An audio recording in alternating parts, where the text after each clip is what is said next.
하나님 말씀 민수기 6장 22절로 27절 말씀입니다. 민수기 6장 22절로부터 27절 말씀을 중심으로 하나님의 복이 우리에게 있기를 원합니다. 이 말씀 함께 나누고자 합니다. 22절로부터 27절 말씀 한 목소리로 함께 합독하겠습니다. 여호와께서 모세에게 말씀하여 이르시되 아론과 그의 아들들에게 말하여 이르기를 너희는 이스라엘 자손을 위하여 이렇게 축복하여 이르되 여호와는 내게 복을 주시고 너를 지키시기를 원하며 여호와는 그의 얼굴을 내게 비추사 은혜 베푸시기를 원하며 여호와는 그 얼굴을 내게로 향하여 드사 평강 주시기를 원하노라 할지니라 하라. 그들은 이같이 내 이름으로 이스라엘 자손에게 축복할지니 내가 그들에게 복을 주리라. 아멘. 신년주일입니다. 신년주일을 맞이하여서 함께 나누고자 하는 말씀의 주제는 하나님께서 우리에게 복 주시기를 원한다 하는 이 말씀을 함께 나누고 싶습니다. 사실 이 말씀은 오랫동안 잘 설교하지 않았더랬습니다. 하나님께서 우리에게 복 주시기를 원하신다 하는 것이 성경에 없기 때문이 아닙니다. 하나님께서 우리에게 복 주시고자 하는 것은 성경 전체를 관통하는 하나님의 약속, 그러니까 하나님의 언약의 중심 사상입니다. 그럼에도 불구하고 오랫동안 이렇게 설교하지 않은 이유는 가장 좋은 것들에게는 항상 가시들이 있더라. 다르게 얘기해서 장미꽃에는 가시가 있다 하는 염려 때문입니다. 복에 대해서 자주 말하지 않는 이유는 간단합니다. 우리 한국 교회가 오랫동안 기복 신앙에 빠져 있었기 때문이고 자꾸만 하나님의 복을 자기 방식대로 오해하는 이것을 염려하기에 이 복이라고 하는 이 설교를 자주 하지도 않았으며 또 입에 오르지도 않았던 것입니다. 하지만 이미 말씀드린 대로 하나님께서는 우리에게 복 주시기 원하시는 분이고 우리는 이 사실을 마음에 새김으로 한 해를 시작하고자 하는 것이지요. 한 번은 중찬단을 만들 목적을 가지고 사람들이 모였습니다. 한 서너 사람 모여서 중창단 만들려고 하는데 가장 큰 숙제는 항상 이름이지 않습니까? 이 중창단 이름을 뭘로 할까? 그래서 성경에 나와 있는 이름들을 하나씩 끄집어내어서 생각해 보았습니다. 임마누엘 이런 이름도 생각해 보았고 여호와 이레, 에베네셀 수많은 이름들이 이제 거명되었습니다. 좋은 이름들은 이미 다른 팀들이 다 가지고 갔고요. 또 그나마 괜찮다 싶은 이름들이 있었는데 안 된다는 거예요. 왜 안 되느냐고 물어봤더니 그 이름은 이단들하고 관련이 좀 있어서 자칫 잘못하면 이단에 속한 중창단인 줄 알고 오해한다는 거예요. 좋은 이름, 좋은 거 맞는데 거기에는 항상 염려해야 될 부분들이 있더라. 다르게 말씀드려서 장미꽃에는 항상 가시가 있더라. 그래서 한편으로는 복에 대해 말하고 싶으면서도 한편으로는 자칫 잘못하면 복 아닌 복을 우리가 이야기하는 잘못에 빠질 수 있기에 우리는 이 아침에 하나님의 복을 오해하지 아니하고 하나님께서 어떻게 복 주시는지를 살펴보고자 하는 것입니다. 제가 계속 이렇게 말씀드리는 이유는 그만큼 오해하기가 쉽다 하는 것이지. 우리는 오늘 본문을 통해서 하나님의 복에 대한 말씀을 나누고자 합니다. 동시에 하나님의 복에 대해 그동안 한국 교회가 오랫동안 오해하고 있던 세 가지를 다시 한번 점검하고자도 합니다. 세 가지 가운데 오늘은 두 가지만을 설교할 수밖에 없습니다.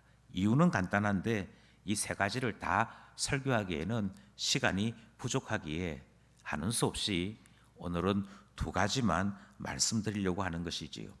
먼저 첫 번째 우리가 기억해야 될 것은 오늘 본문에 대한 제목입니다. 우리가 읽었던 민수기 6장 22절로부터 27절의 제목이 자꾸만 오해됩니다. 이 오해는 한국 교회에 꽤 많이 퍼져 있는 오해이기도 하지요. 우리가 읽고 있는 개역 개정 성경은 지금 우리의 본문을 제사장의 축복이라 그렇게 제목을 붙입니다. 제사장의 축복 이렇게 제목을 붙이는 여기서부터 사실은 오해가 출발됩니다. 생각해 보십시오. 제사장이 축복하는 성경 말씀이 버젓이 성경에 기록되어 있다. 이렇게 이해가 되어지면 그 다음 자연스럽게 생각되는 것이 무엇이 생각되겠습니까? 구약시대에 제사장이 축복했다. 그렇다면 오늘날에는 이 제사장이 누구인가? 이 생각을 하게 될 거 아니겠습니까? 누가 제사장이냐? 이것에 따라 그 다음 오해가 자꾸 생겨나기 시작하는 것이지요. 많은 사람들이 오늘날 제사장은 목회자다, 목사님이다 이렇게 얘기하지요. 그러면서 목사에게는 축복권이 있다 이 생각을 가지고 있는 것입니다. 그러다 보니 자꾸만 어떻게 생각하는 거 아니? 목사님이 예전에 있는 제사장들처럼 축복할 수 있는데 그 축복하는 것을 내게 복 주십시오, 축복해 주십시오 그렇게 요구하는 일이 벌어지는 것이지요. 또 뿐만 아니라 다르게 해석하는 사람도 있지 않겠습니까?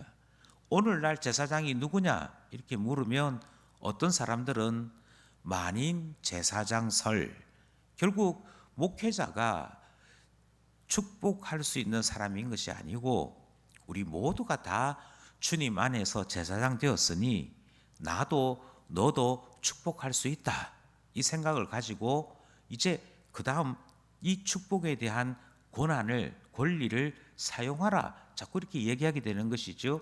그러면서 내가 너를 축복하노라 이런 이야기들이 자꾸 등장을 하게 됩니다.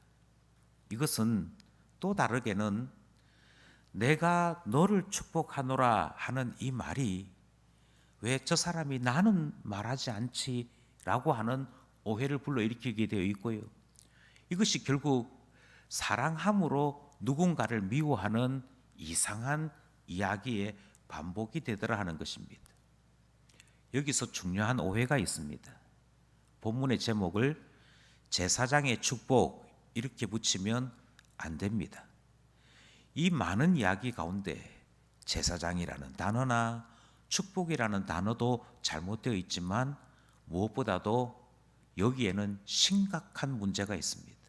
그것은 복 주시는 하나님이 전혀 등장하지 않습니다. 이 말 어디에도 하나님은 나타나지 않습니다. 하나님이 나타나지 않다라고 하는 이것은 우리 신앙의 가장 중요한 핵심은 다 빠진 것입니다. 하나님 빼놓고 제사장의 축복 이렇게 되니까 그것을 목사의 축복이라고 바꾸든 나와 너의 축복이라고 바꾸든 그 다음부터는 사람들 사이에 이전 투구가 발생하는 것이지요. 오해가 발생을 합니다. 내 편, 네 편이 발생을 합니다. 뿐만 아니라 마치 사람이 대단한 존재인 것처럼 착각하는 일이 발생을 하는 것이지요. 이미 말씀드린 대로 오늘날 성직자의 축복권이라고 하는 이 이름으로 얼마나 많은 나쁜 일들이 벌어지는지 모릅니다. 내가 너를 위해 축복할 수 있어. 동시에 축복만 할 수 있겠어? 저주도 할 수 있지. 이런 이야기에 그만 영적인 위압감을 느껴서 억지로 헌금하는 사람, 억지로 봉사하는 사람, 어떤 교회에서 벗어나지 못하고 그만 저주에 묶여서 신앙생활하는 사람 등등 많은 이단들이 등장하게 되는 출발이 여기에 등장하더라 하는 것입니다. 이것이 이단들에게만 있느냐? 저는 아니라고 생각합니다. 하루는 노회에 참석을 했더니 그날은 목사 안수식이 있는 날이었습니다. 그 목사 안수식이 있는데 많은 분들이 축하하러 오셨지요. 그리고 순서에 따라서 목사 안수식이 베풀어졌습니다. 그리고 강도사에서 목사가 되는 기쁘고 아름다운 일들이 일어나게 된 것이지요. 그런데 어떤 한 분이 뭐라고 얘기하시는고 하니, 이제 막 안수를 받은 분에게 부탁하기를, 이제 목사님 저를 위해 축복을 좀 해주십시오, 그렇게 얘기하는 거예요. 그러자 그 다음 설명이 이렇습니다. 이제 안수 받아서 막 뜨끈뜨끈한 이 상태에서, 이제 안수 받아가지고 뜨끈뜨끈한 이 상태에서 제게 제일 먼저 축복을 해달라는 것입니다. 이 뜨끈뜨끈할 때 기도를 받아야 기도 응답도 잘 되고 복을 누리더라. 그래서 이제 막 안수받은 목사님에게 머리를 들이밀며 자기부터 축복해달라, 그렇게 행동하는 일이 노예상에서 발생을 하게 된 것입니다. 뭘 오해하느냐 하면 지금 오늘 본문의 제목부터 오해한 것입니다. 이 제목부터 오해하고 보니 하나님은 온데간데 없습니다. 하나님께서 정말 복 주시고자 하시는지, 그 사람은 하나님의 복을 받는 대상자인지 아무런 고려가 없습니다. 목사님 저를 아시잖아요. 우리가 남입니까? 그저 이와 같은 사람과 사람 사이의 관계 속에 하나님의 이름으로 복 받는 일이 가능하다 생각을 하는 것이지요. 그런데 우리가 읽었던 본문 24절을 보십시오. 24절이 이렇게 출발합니다. 여호와는, 25절을 보십시오. 25절도 이렇게 출발합니다. 여호와는. 26절을 보십시오. 26절도 여호와는 이렇게 출발합니다. 비록 제사장들이 대신해서 말은 하지만 성경은 너무도 명백하게 복 주시는 분은 하나님이심을 말씀하고 있습니다. 복 주시는 분이 하나님이심으로 이것은 어떤 경우에도 제사장의 축복 이렇게 이름 붙일 수는 없는 것입니다. 하나님께서 복 주시는 분이므로, 하나님께서 복 베푸시는 분이므로 우리는 항상 하나님을 이야기할 수 있어야 하는 것이지요. 요것하고 비슷한 제목이 또 하나 있습니다. 그것은 제사장의 축도라고 하는 제목입니다. 축도라고 하는 이 말은 축복 기도를 줄인 것이지요. 그래서 대개의 경우 예배 순서의 맨 마지막 순서가 축도 이렇게 기록되어 있는 예배 순서를 볼 때가 있습니다. 이것은 어떠한 형식의 이야기인고 하니, 하나님이 복 주시는 건 맞는데 하나님께서 복 주시는 것에 제사장이 하나님 이 백성에게 복을 좀 내려주셔야 되지 않겠습니까? 라고 탄원하는 것이지요.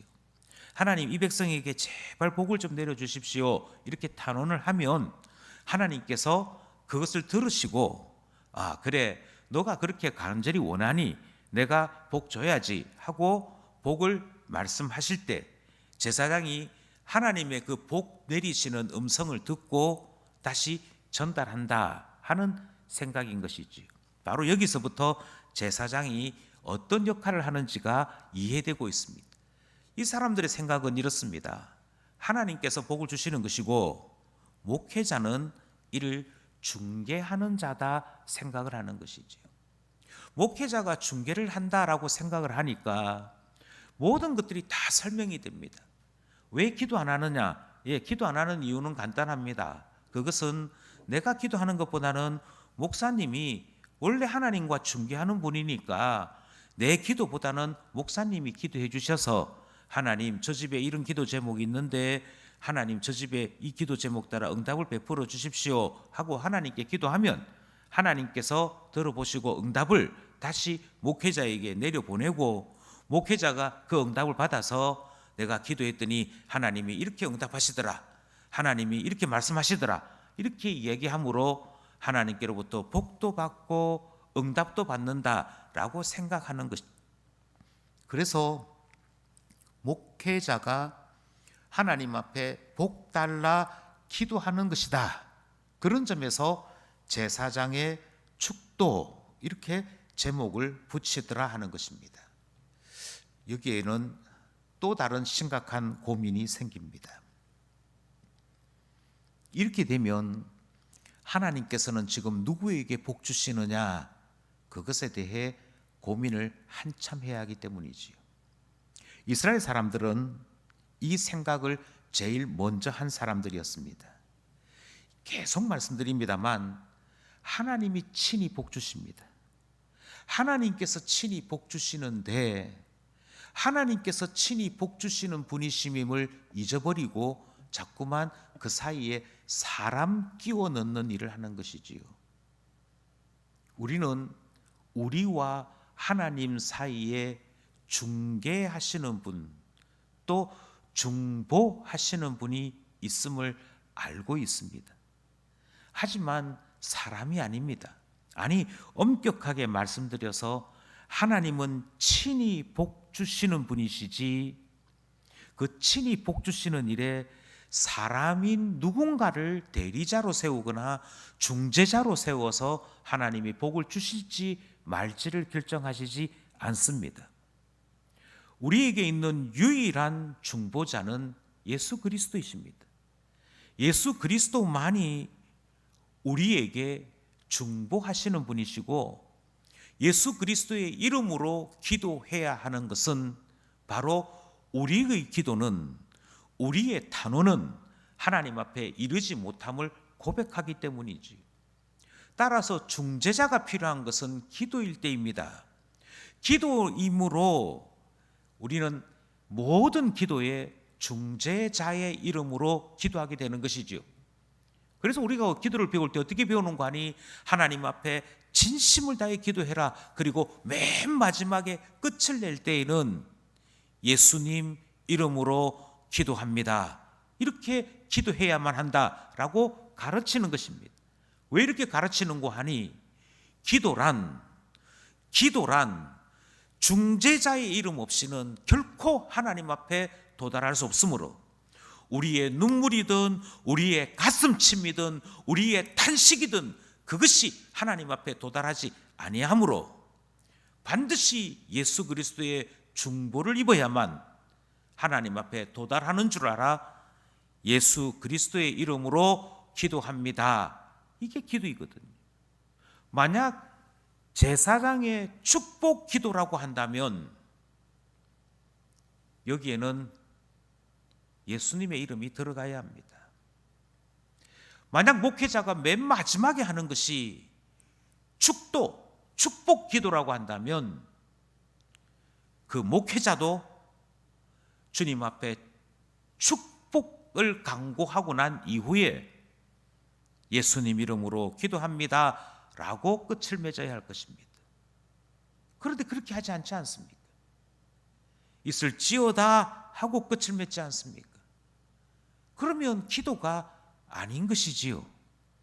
기도가 아닌데 자꾸만 축복 기도라고 고집을 피우는 이유는 한 가지를 찾고 있는 것입니다.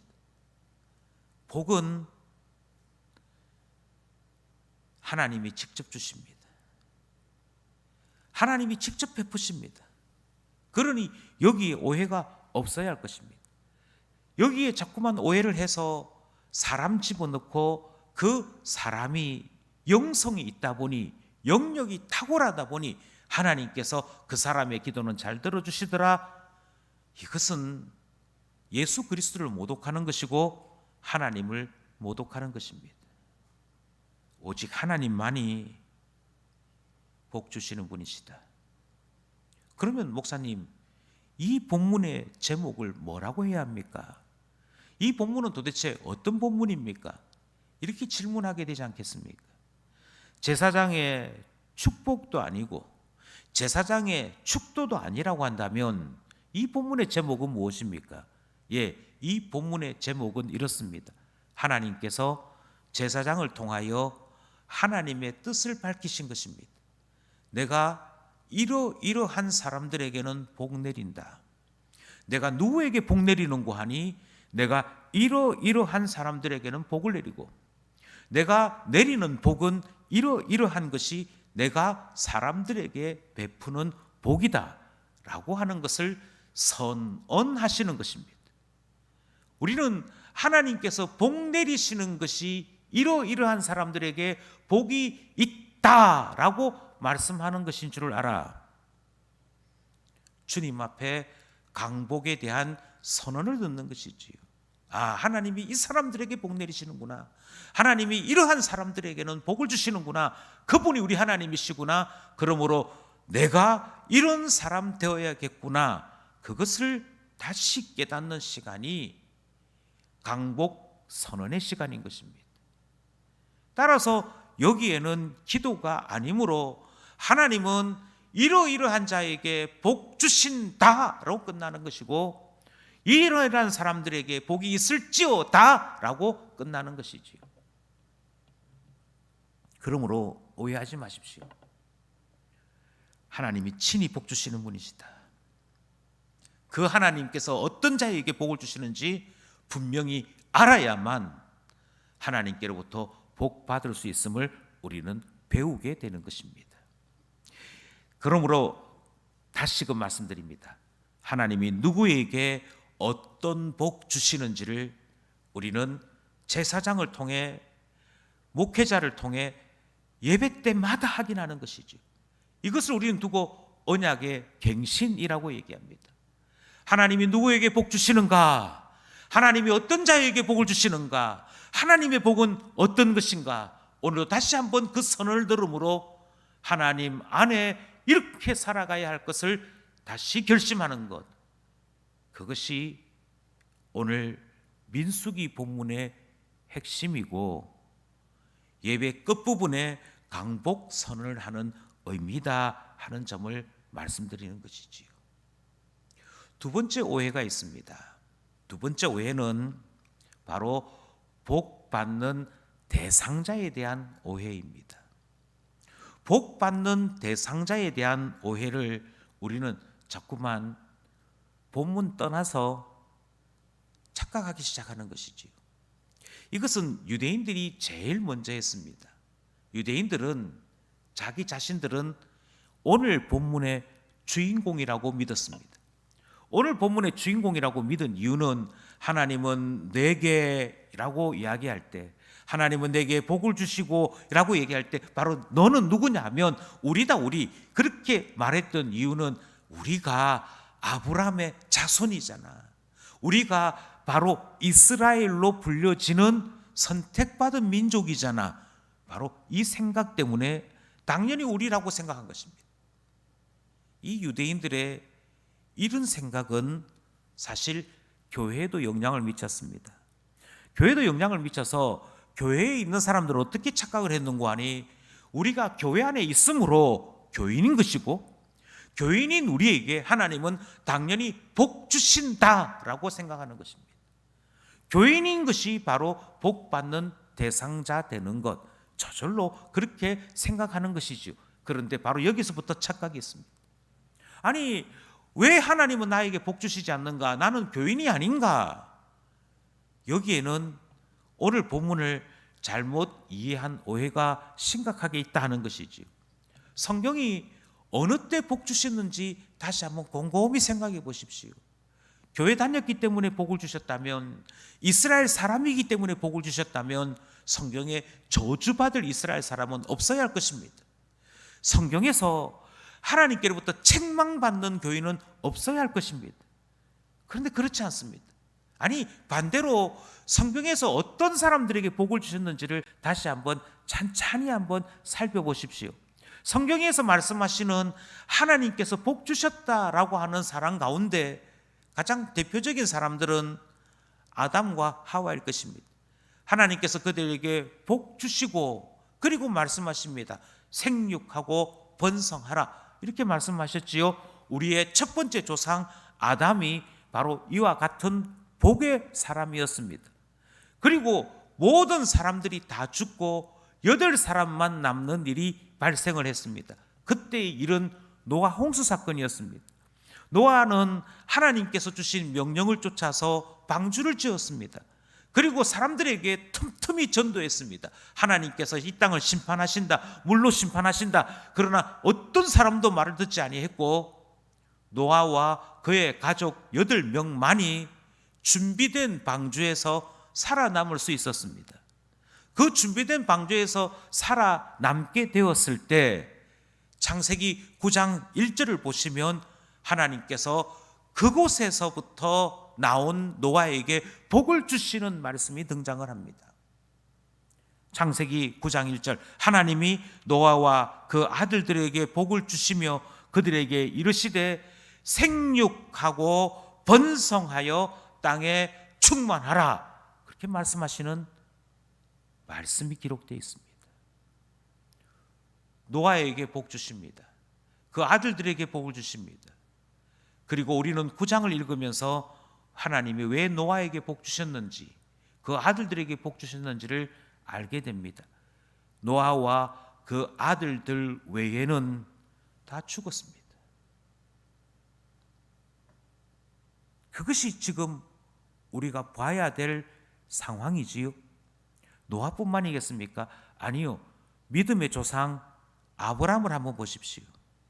믿음의 조상 아브라함에게 하나님은 역시 복을 명하십니다. 창세기 12장 2절이지요. 내가 너로 큰 민족을 이루고 내게 복을 주어 내 이름을 창대하게 하리니 너는 복이 될지라. 복을 주시면서 하나님은 아브라함에게 너가 복의 근원이 된다, 너로부터 복이 시작된다, 이렇게 또 말씀하시는 복을 말씀하시는 내용이 등장합니다. 그런데 창세기 12장에 있는 이 말씀이 무엇을 의미하는지를 생각하셔야 됩니다. 아브라함은 오직 하나님의 부르심 하나만을 듣고 강을 건너옵니다. 자기의 동족, 자기의 민족을 떠나서 알지도 못하는 땅으로 떠나온 사람이 바로 아브라함입니다. 그리고 그 아브라함은 하나님께서 주시는 그 땅에 정착하고자 많은 수고를 하게 되지요.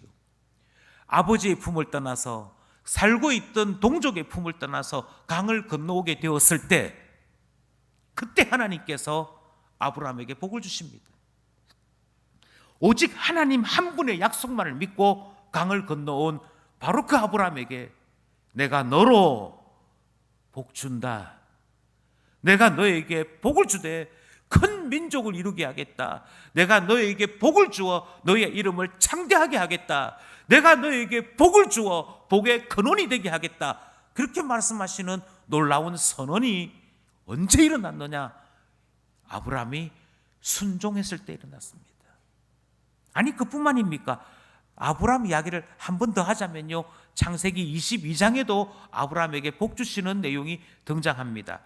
22장 18절, 또 내 씨로 말미암아 천하 만민이 복을 받으리니 이는 내가 나의 말을 준행하였음이니라 하셨다니라. 하나님께서 복 주시는 이유는 간단합니다. 아브라함의 후손이어서 복 주신 것이 아닙니다. 그 아브라함에게조차 하나님은 복을 주실 때 너가 나의 말을 준행하였으므로 라고 분명히 이유를 말씀하십니다. 내 말에 순종했을 때 내가 준 그 계시를 소중하게 여기고 거기에 순종했을 때 노아에게 복 주셨고 아브라함에게 복 주셨고, 그리고 22장에서도 다시금 말씀하여 주십니다. 너가 나의 말을 준행하였으므로 복 준다 말씀하시는 분이 하나님이십니다. 누구에게 복 주십니까? 그들이 그렇게 자랑하는 아브라함에게조차도 하나님은 너가 나에게 복을 받는 이유는 내 말을 준행하였으므로 라고 말씀하십니다. 민수기 말씀을 보실까요? 민수기 말씀은 우리가 오늘 함께 나누는 본문이지요. 오늘 민수기 10장에서 하나님은 누구에게 복 주시는지를 다시 한번 더 설명을 하십니다. 그 설명을 하시는데 이번에는 모세가 르우엘의 아들 호밥에게 하는 말 속에 하나님이 누구에게 복 주시는지가 표현되어 있습니다. 민수기 10장 29절 말씀입니다. 모세가 모세의 장인 미디안 사람 르우엘의 아들 호밥에게 이르되 여호와께서 주마하신 곳으로 우리가 행진하나니 우리와 동행하자. 그리하면 선대하리라. 여호와께서 이스라엘에게 복을 내리리라 하셨느니라. 모세가 말하는 이스라엘은 아주 분명합니다. 하나님께서 이스라엘에게 복 주신다. 하나님께서 이스라엘에게 복을 주시는데 왜 하나님이 이스라엘에게 복을 주시느냐? 그것은 하나님께서 주마하셨던 그 약속의 땅, 하나님께서 약속하여 주신 그 언약의 땅, 그 언약의 땅으로 행진하는 나라이기 때문에, 행진하는 사람들이기 때문에 하나님께서 그들에게 복 주시는 것이다. 그렇게 말씀하고 있지. 아브라함의 후손이어서가 아닙니다. 노아는 아브라함보다도 선대 사람이요, 그가 하나님께로부터 복을 받은 이유는 말씀대로 준행했기 때문입니다. 여기에는 노아, 아브라함, 이스라엘 모든 사람들이 다 해당됩니다. 그래서 어떻게 됩니까? 하나님께서 왜 이스라엘에게 복을 주시는지 설명을 하시는데, 그가 모세의 입을 통해서 모세의 장인에게 설명하기를 하나님이 주마라고 약속하신 그 땅으로 우리가 행진한다. 그래서 하나님이 행진하는 우리에게 복 주시는 것이다. 그러므로 너도 우리와 함께 하여서 이 행진에 동참해라. 그리고 함께 복을 받자라고 말하는 내용이 민수기 10장 29절의 내용인 것입니다. 누구에게 복 주십니까? 예, 이것은 신약에도 아주 여러 번 기록되어 있는 내용입니다. 신약 성경의 맨 마지막 성경 요한계시록을 보시면 하나님께서 신약 교회 성도들 중에 누구에게 복 주시는지를 명확하게 알 수 있을 것입니다. 이것은 심판대의 말씀이고 이것은 최종적인 하나님의 복의 말씀이기 때문에 명확하게 알 수 있지요. 요한계시록 22장 7절 말씀입니다. 보라, 내가 속히 오리니 이 두루마리의 예언의 말씀을 지키는 자는 복이 있으리라 하더라. 신약이든 구약이든, 그것이 노아이든 아브라함이든 이스라엘이든 모세든 호밥이든, 신약의 어떤 교회와 어떤 사람이든 하나님께서 복을 명하시는 것은 예언의 말씀, 하나님의 언약의 말씀을 지키는 자에게 하나님이 복을 주시는 것을 우리는 확인할 수 있습니다. 우리가 지금까지 살펴본 성경은 복에 대한 말씀의 성경 구절 가운데 극히 적은 일부분입니다. 그러나 나머지 모든 구절들을 다 살펴본다 할지라도 결론은 똑같습니다. 하나님이 누구에게 복 주시느냐? 예, 간단하게 요약하면 이렇습니다.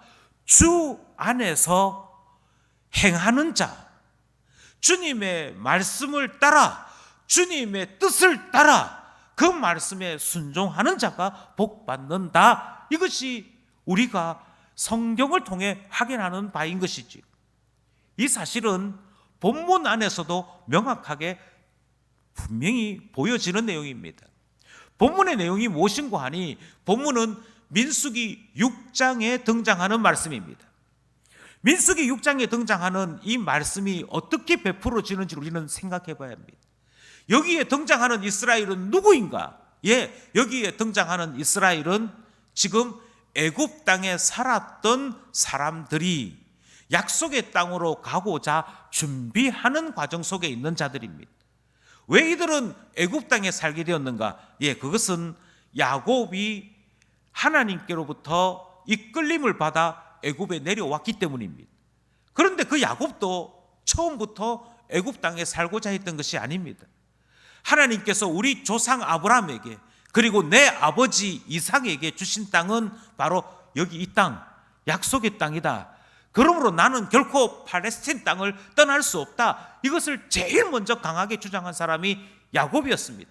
하나님이 주신 땅이 이 땅인데, 하나님이 약속하신 땅이 이 땅인데 내가 어떻게 이 땅을 떠나겠느냐. 그래서 결코 떠나지 않으리라 약속했던 사람이 야곱입니다. 어떤 경우에도 떠나지 않을 것을 이야기하지. 심지어 아들들이 잡혀있다 하는데도 애굽으로 내려갈 수 없다 고집했던 사람은 다른 사람이 아닌 야곱입니다. 그랬던 그 야곱을 하나님은 요셉을 통해 불러내셨습니다. 아니야. 하나님의 뜻은, 지금 야곱이 순종해야 될 하나님의 뜻은 약속의 땅에 머무는 것이 아니고 애굽으로 내려가는 거야. 그것을 요셉을 통해 보이셨고 확증해 주셨습니다. 그리고 하나님의 뜻이 지금 애굽으로 내려가는 것이구나. 지금 우리가 애굽으로 내려갔다가 언젠가 때가 되어지면 하나님은 반드시 돌아오게 하실 것이야.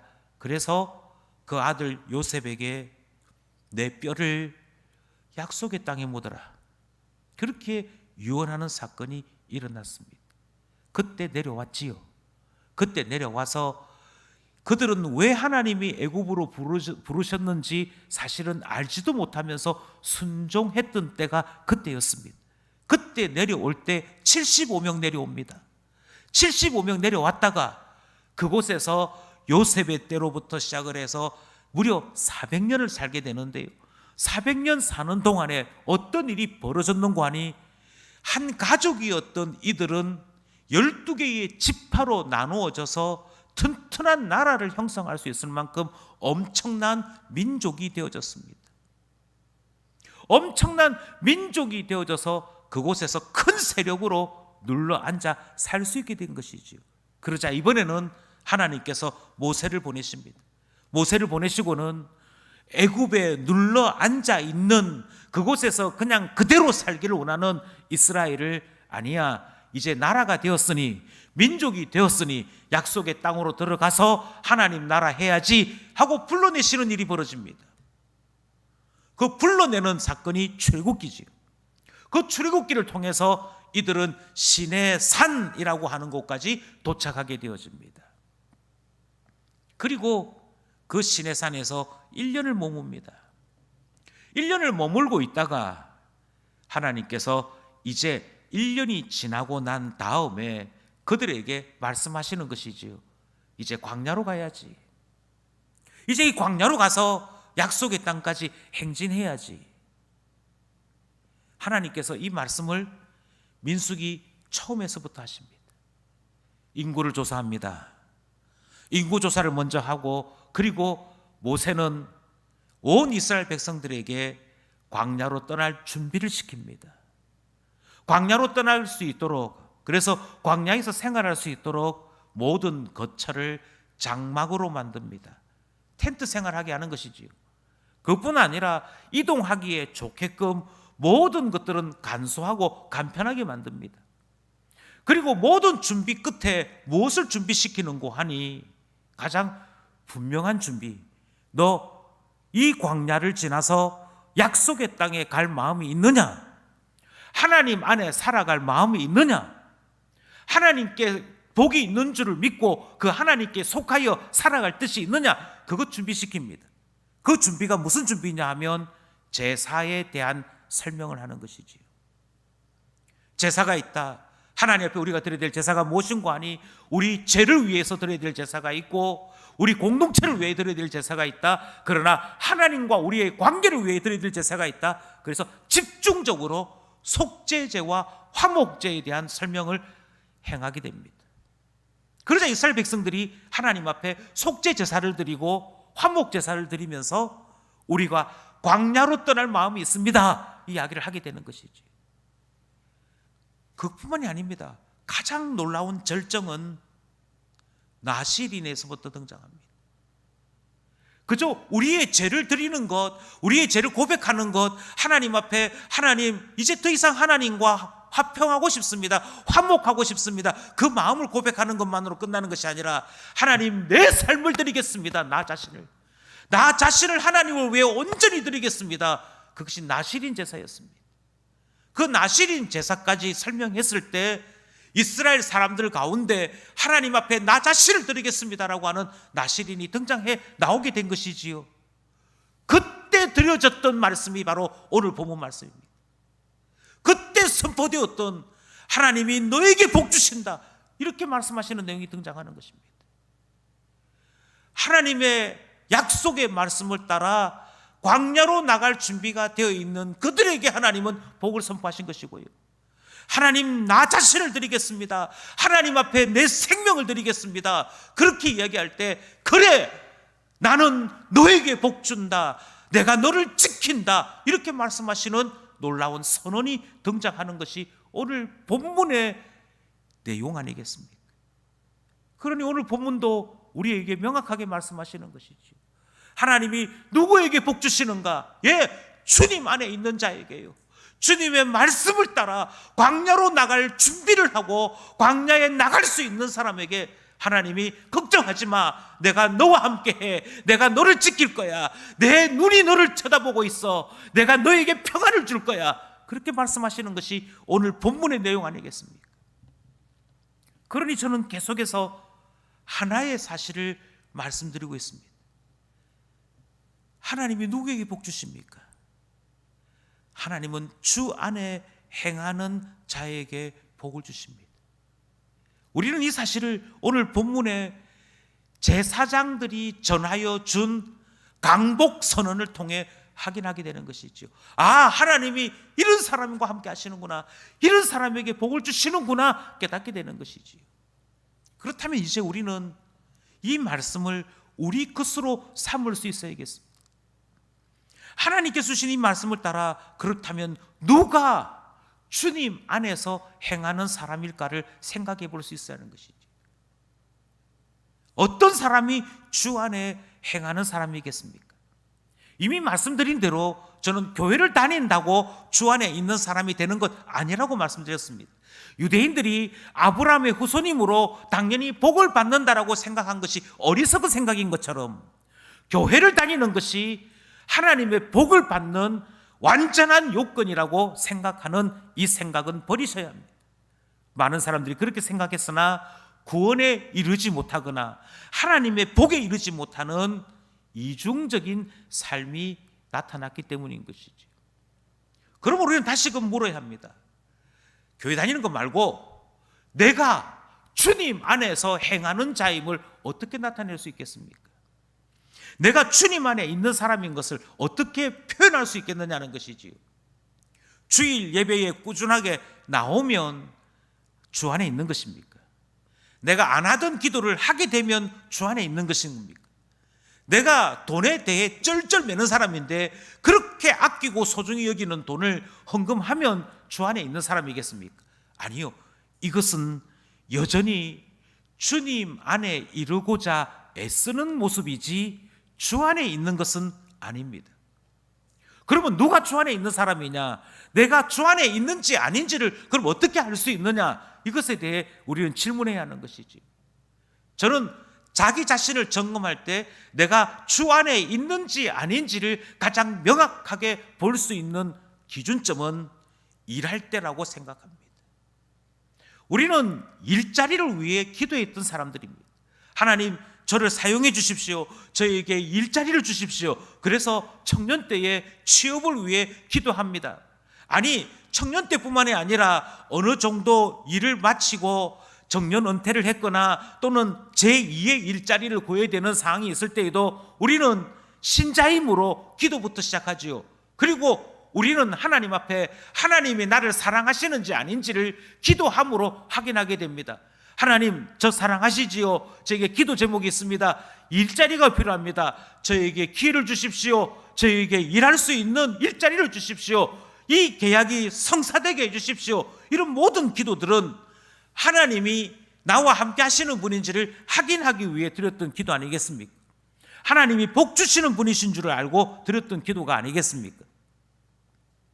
그리고 우리가 응답이 되어졌을 때 하나님이 나를 사랑하시는구나, 하나님이 나를 여전히 아끼시는구나 확인했던 거 아니겠습니까? 기도하여서 응답받음이 하나님께서 나의 기도를 기억하시고 내 입술의 소리에 귀를 기울이시는 것을 확인한 것이라고 한다면 반대도 있어야 한다고 생각합니다. 나는 하나님 안에 있는지요? 주 안에 행하는 자가 복을 받는다고 얘기했는데, 그래서 일자리를 가지게 되었다면 다시 말씀드립니다.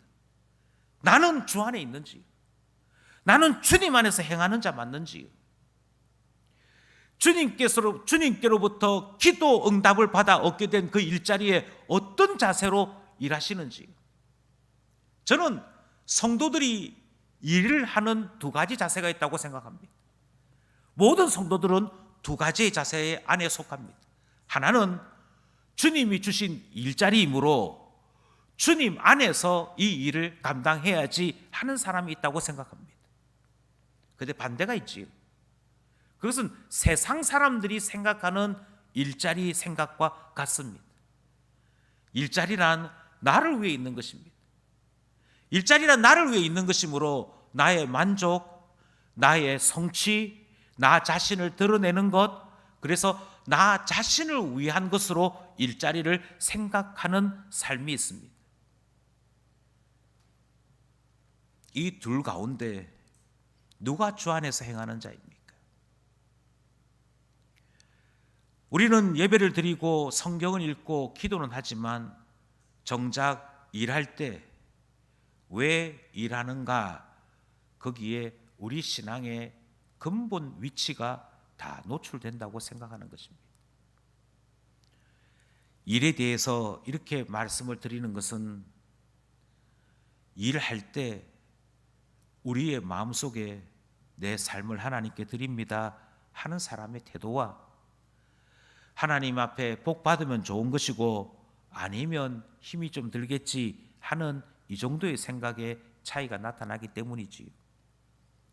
아무래도 한국보다는 서양이 오랫동안 신앙을 중심에 두고 생활했습니다. 그들이 오랫동안 하나님과 함께했던 그 세월들은 그들이 사용하는 말에 나타나게 되어 있습니다. 그들이 사용하는 단어, 그들이 사용하는 말 속에 그들이 얼마만큼 신앙의 깊이를 가지고 있는지를 확인할 수 있게 되는 것이지요.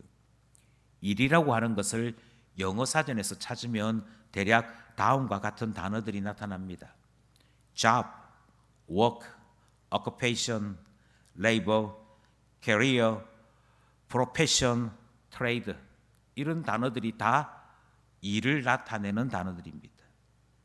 여기에 아르바이트까지 합쳐지면 대략 여기에 등장하는 단어들은 일자리 자체를 나타내거나 관리자가 하급자에게 맡겨준 직책, 직무 그런 것이 등장하거나 자기의 전문성을 발휘하는 일들 등등을 나타내는 각각의 특징이 있는 단어들이 여기에 등장합니다.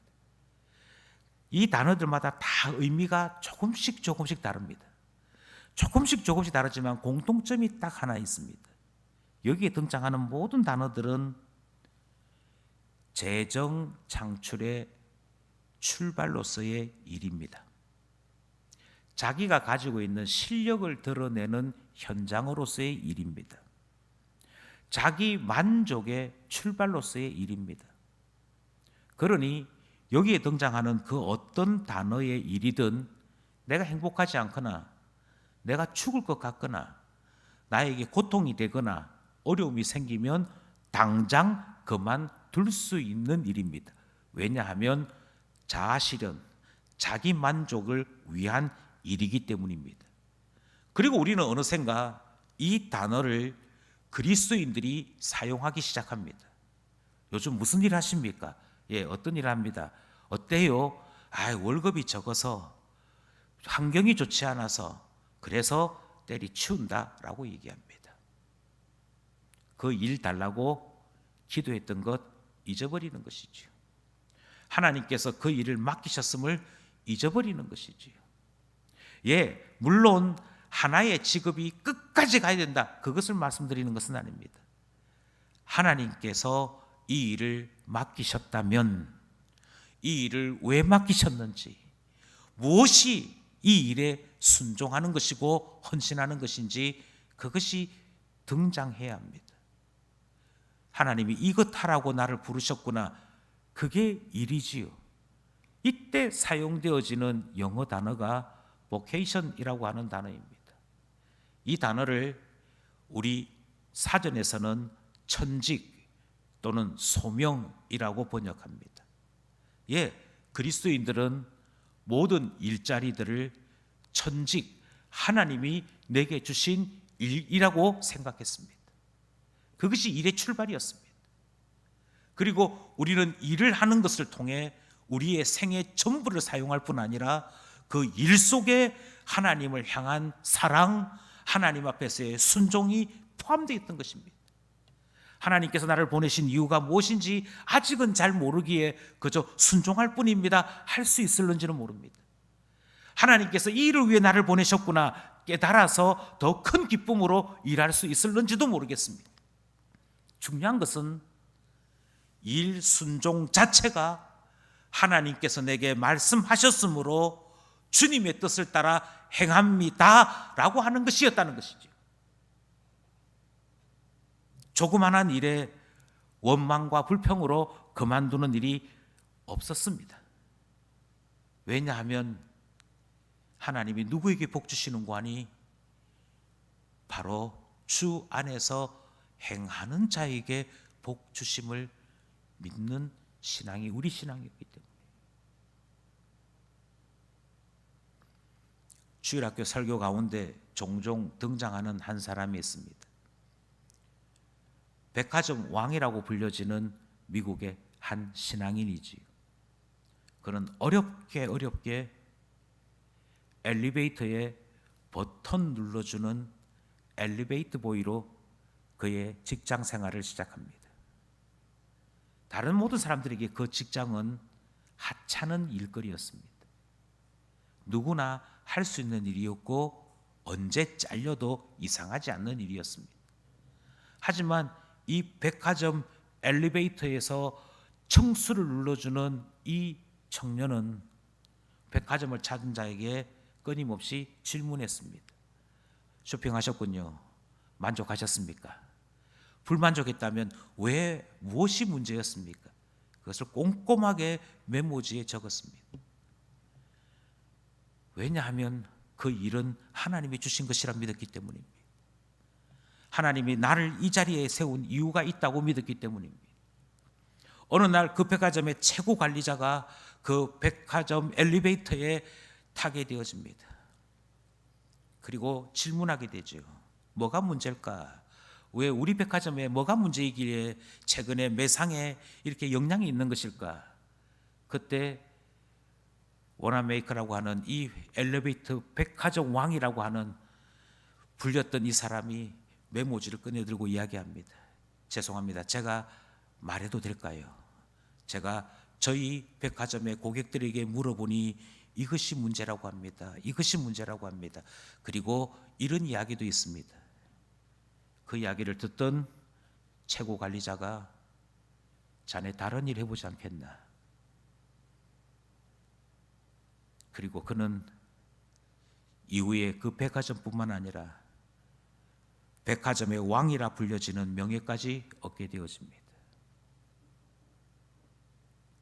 한 해를 시작하면서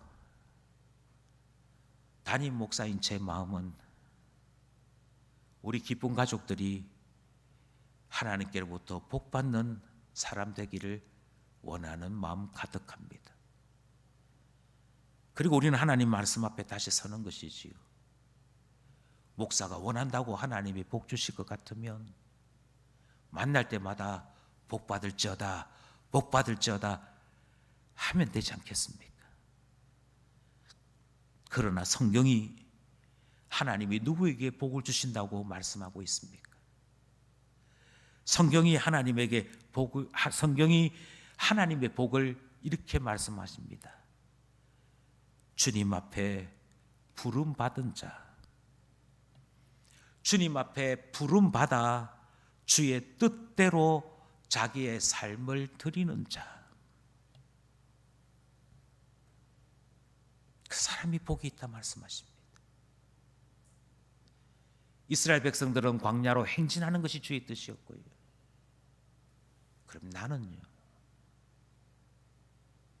하나님이 2021년 무엇으로 나를 부르십니까? 어떤 일에 나를 부르십니까? 그것부터 분명하게 고백하고 출발할 때 부르심 따라 살아가는 우리에게 복이 있을지어다 주님이 선언하시는 것 아니겠습니까?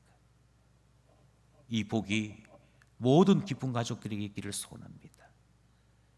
하나님 안에 우리 모두에게 복 있는 한 해 되기를 간절히 소원하며 이 말씀 함께 나누었습니다. 기도드리겠습니다. 아버지 하나님,